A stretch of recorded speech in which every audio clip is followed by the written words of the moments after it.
experience is universal. I had tinkered with weak acid in high school a few times and knew that LSD was a powerful substance, and I knew how beautiful an experience can be. However, I had yet to indulge in the powerful larger doses and stronger doses in general. As is routine before a psychedelic experience, I spent time meditating to ambient music while incense burned. I cleared my mind using breathing exercises. My intentions for this trip were to finally experience the altered mind and hopefully become enlightened by a life-changing experience. On Halloween night I dropped 2 doses of strong LSD 25, I would embark alone, with 5 friends to keep me company. At about 5:30 p.m. I turned on. We smoked the bong and the steamroller and I waited for the onset. After 50 minutes, the build-up was beginning to peak and I thought to myself, here we go, and I started tripping.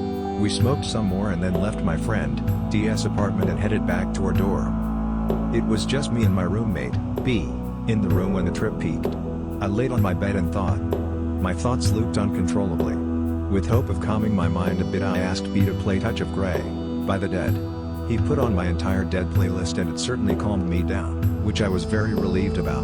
During the next hour and a half my trip teetered on the edge between good and bad, but for the most part stayed positive. I remember my thoughts running a million miles a second and my surroundings overwhelming me.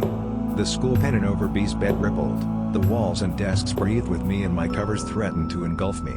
The television looked like a thermal camera. The ceiling rippled in large waves, which upon longer observation morphed into hands that tried to reach out and touch me. I reached up and delicately caressed a hand. Just as all of the goings-on around me would become too much, I would regain control and remember that I was human before slipping back into Wonderland. We decided to leave the dorm and go back to T's place to smoke some more and listen to some music. Upon leaving the dorm I called an ex-girlfriend and talked to her about whatever it was we talked about.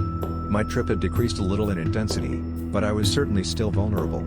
As all of the sights and sounds of Halloween streamed through my head all at the same time while I was still on the phone. Evidently, too much was happening at once and the car that I was walking behind started and I jumped out of my skin. After the initial shock, I gained control and B and I laughed about it. Arriving at T's, I ended my phone call, none of which I remember, and we sat outside and waited. All of the costume people made for quite a fun waiting period. I watched and watched intently as all sorts of characters walked by us. I remember everyone looking old and then young again. I stared at the tree across the road and the branches twisted and wriggled around each other and my entire view was projected in monochromatic color schemes that looped over and over. A sound came from the football stadium where a game was happening. It sounded like a train horn and it was very loud to me. It engulfed me and I thought it would never end until it finally trailed off in a long echo. When the guys came home and we got inside I took a seat and zoned out into my own world. Everything was so alive. Time would fly by for a few minutes, and then seemed to stop altogether.